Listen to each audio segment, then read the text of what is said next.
Bienvenue à tous. Welcome to Reporters here on France 24. I'm Mark Owen. In this edition, a people in search of itself. This year marks the centenary of the Armenian Genocide. Up to 1.5 million were killed. In this bleak period, 3/4 of the Armenian population perished. Many hundreds of thousands who survived were forced out of their homes, sent far away into persecution.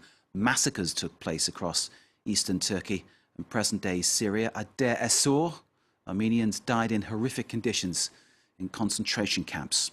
Those who survived were forced to deny their religion, their heritage and their culture, or face the consequences. The European Union is asking Turkey to recognise the Armenian Genocide. While diplomatic rows continue, a lost people tries to piece together its history, its own story. Our reports by Ashram Verdian and Johan Bodan.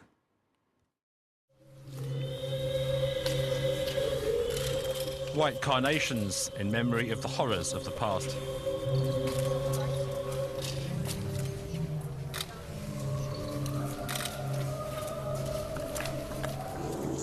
It's a strange feeling, very painful. I'm very moved, very touched. It's like a movie scene. This music takes me back to 1915. It reminds me of how these people were massacred. 100 years after the mass killings, thousands of people still visit the Armenian Genocide Memorial in Yerevan. Among them, Armenak from Turkey. He came here with a group of friends. I've always felt Armenian, but only over the past 4 or 5 years have I felt the urge and desire to assert my Armenianness. Until recently, Armenak and his companions thought they were Turkish or Kurdish. A few years ago, they discovered their Armenian roots and decided to learn more about their heritage in their ancestral homeland in eastern Turkey. A journey in the footsteps of a lost community.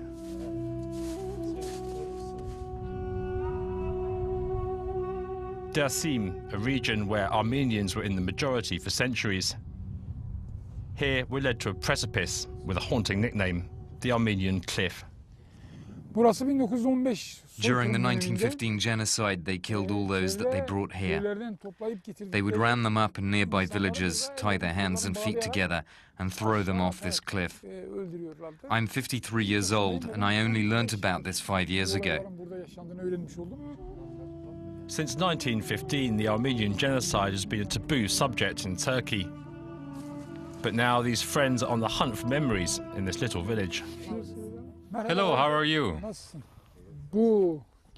We came to visit the church. Do you know the story? They took all the stones from this church to build schools. For decades, the Turkish government has encouraged locals to build using stones from these Armenian landmarks. You see, these are original rocks from the church, displaying the Armenian craft. Armenians didn't use mortar at the time. They carved the stone symmetrically. This symmetry is characteristic of Armenian buildings.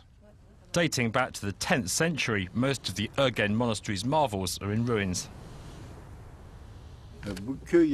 This village was entirely populated by Armenians up to that point, and the Alevis were on the other side.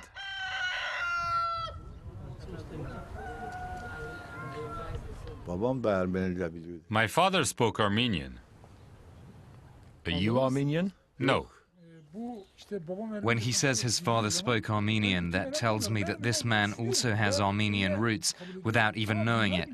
Maybe he is one of those hidden Armenians.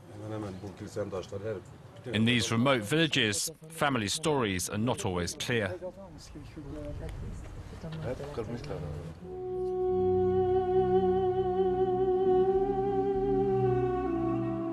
In Dersim, Alevi Kurdish tribal leaders known for their tolerance refused to hand over the Armenians during the genocide. And in the province's capital, Tunceli, people haven't forgotten. Alevi Kurds and Armenians have always lived side by side here, resisting the Central Powers together.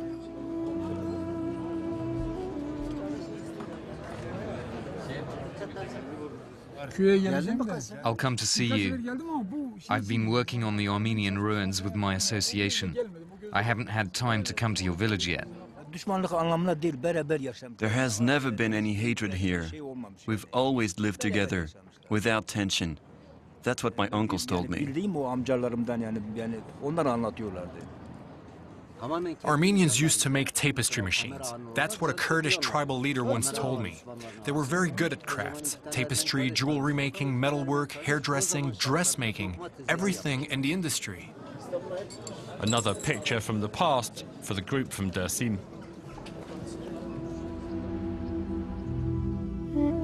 1915, the deportation and genocide of Armenians living under the Ottoman Empire. 1.5 million people were killed. Officially, there were no Armenians left in eastern Turkey. But up to 200,000, mostly women and children, managed to escape death. Most were forced to convert to Islam and assimilated into the Turkish and Kurdish populations. Cemil is the oldest survivor of the genocide. How old are you? I'm 130, 140 years old. No, he's 110 years maximum. I remember when the Sultan ordered the massacre of Armenians. Evil ran through the heart of man.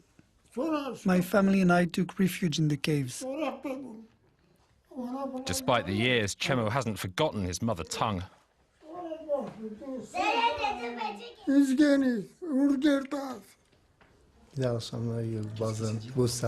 See, he remembers.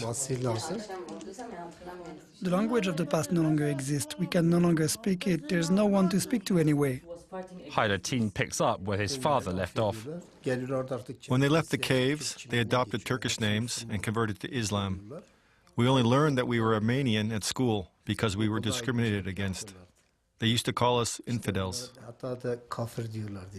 Cemil's family are Muslims, but proud of their Armenian identity. When people ask me about my identity, I say I'm Armenian. They say, God forbid, how can that be? And I explain that ethnically I am Armenian, but at the same time I'm Muslim. So how did Armenians, Christians since the 4th century, become Muslims? Arman discovered his roots while rummaging through some old family photos following the death of his father. Here is a picture of my father. He was a child, only 4 years old in 1915. A Kurdish Muslim family rescued and raised him. They took care of him, and when he grew up, they gave him their daughter. He converted to Islam. My father has even been to Mecca. He was born with an Armenian name, Hagap, and he became Abdullah. In these civil records, traces of the family's conversion to Islam. This is my grandfather, Ofsep, and my grandmother. This is my father's first name, Hagap. They were Christians, you see, and my father converted to Islam.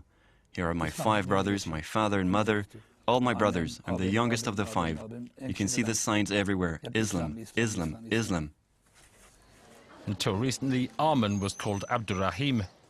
Raised a Muslim, he's now a volunteer at the Armenian church in Diyarbakir. This building dates back to 1376, and it's one of the largest churches built in the Middle East. This church was abandoned during the genocide. In 2011, it was renovated and reconsecrated.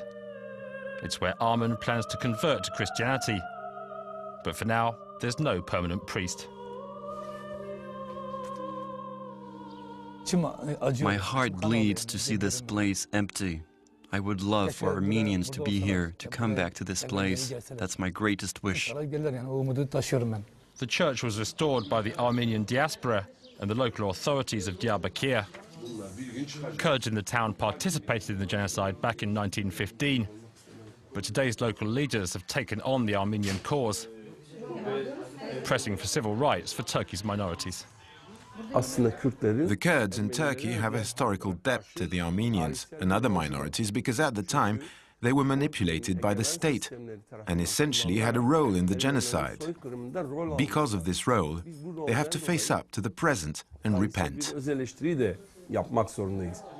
Comforting words for Arman, especially given his family's attitude to his newfound enthusiasm for the church. His wife's a devout Muslim and he feels indebted to her ancestors. They helped save his grandfather during the genocide. It's become really complicated with my wife. I've had to separate myself. I would have liked to have taken you to my place for coffee. My wife isn't against the fact that I found my roots, but against my finding Christianity. Because of this, she tells me I'm better off going to the mosque to pray. And children, they listen to their mother. They say there are Kurds, Muslims. Ethnically, we can say we are Armenians, and people support us, our relatives, brothers, neighbors. That's not the problem. The only problem is the religious aspect.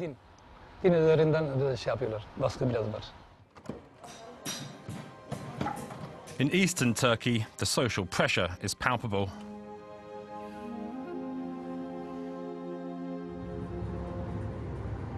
But in Istanbul, Armenians find it easier to blend in with the crowd. The city has 48 Armenian churches, 17 schools, and numerous community organizations.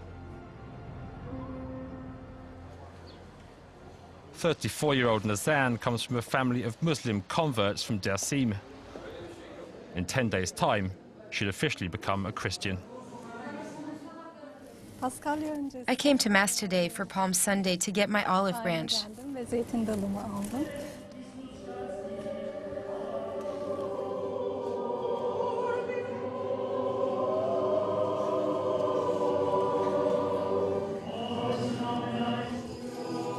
Traditions have survived here despite the killings which wiped out much of the Armenian elite during the genocide. Today, this is a united and devout community, numbering an estimated 45,000 people. And it's thriving, thanks to the growing number of people from the East who are discovering their roots.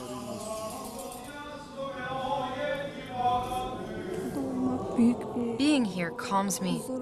Being here alone with God, speaking to Him, living my religion. It's a very special feeling.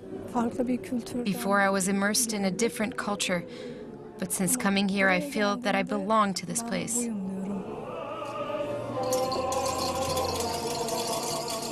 After Mass, Nazan goes to see a senior member of the clergy. Hello, Holy Father. My name is Nathan. I am from Tunçeli in Dersim. I was Alevi, and now I wish to return to my identity. So you were Alevis and now you want to become Armenian again? Actually, my father is Armenian and my mother Alevi. Our family escaped the genocide. I will soon be baptized, but the date is not yet fixed. I cannot wait. For those Armenians who want to convert to Christianity, the process is complicated. And the church is treating this new trend on a case-by-case basis.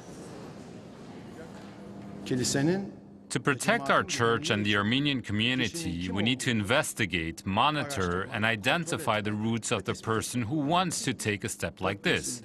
When a person says they want to abandon their ancient cultural identity after 4 generations and take on the identity of their ancestors, one wonders what the purpose is.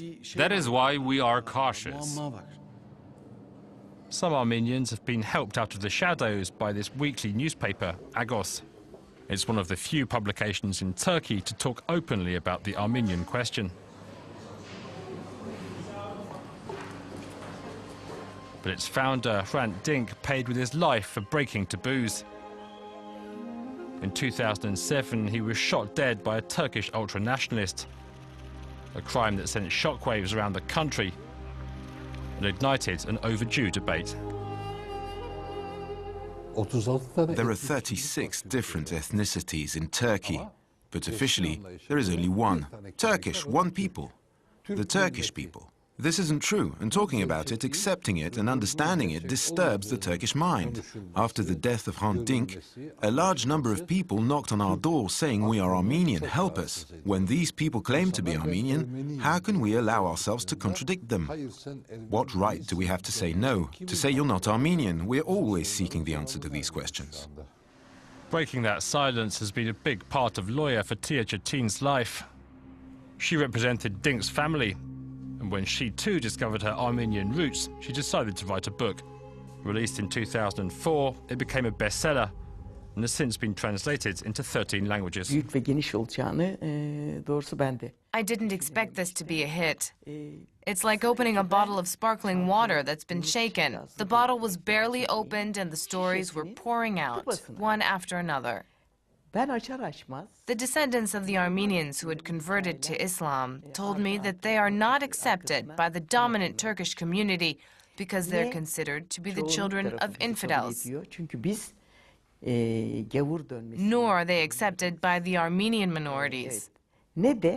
It's like purgatory, rejected by both communities.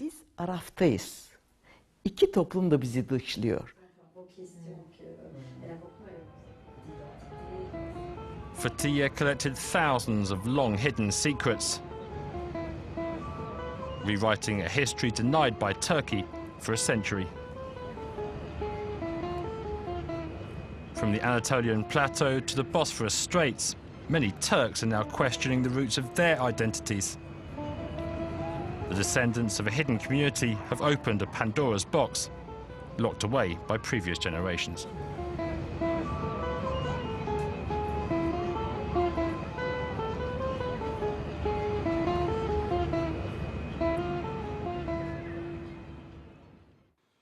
April the 24th is the anniversary of the start of the Armenian Genocide. A special ceremony will take place in Yerevan. It will be covered by France 24. This is Reporters. You're watching France 24. Stay with us.